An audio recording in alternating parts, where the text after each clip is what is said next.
Samantala, naoobserbahan na ngayon ng Pag-asa ang El Nino condition sa ating bansa. Ano kaya ang magiging epekto nito sa kabuuang lagay ng ating panahon? Ating alamin yan mula kay Pag-asa Weather Specialist Charmaine Varilla. Ma'am Charmaine, anong mga lugar ang posibleng makaranas ng matinding init ng panahon sa mga susunod na araw? Yes po, magandang hapon din po sa inyo, magiging sa lahat ng ating mga tagapakinig. At tama po kayo, no?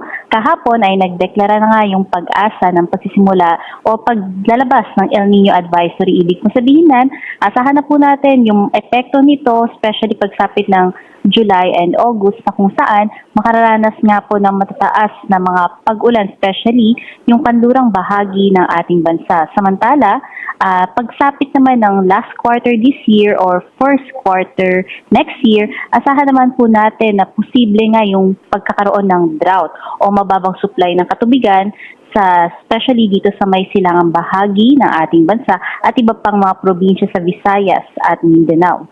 Samantala, makararanas naman ng mainit na temperatura pagsapit ng next week, especially dito nga sa may bahagi ng silang Luzon, katimugang bahagi ng Luzon, maging dito sa malaking bahagi ng Visayas, dala nga ng medyo paghina ng ating southwest monsoon.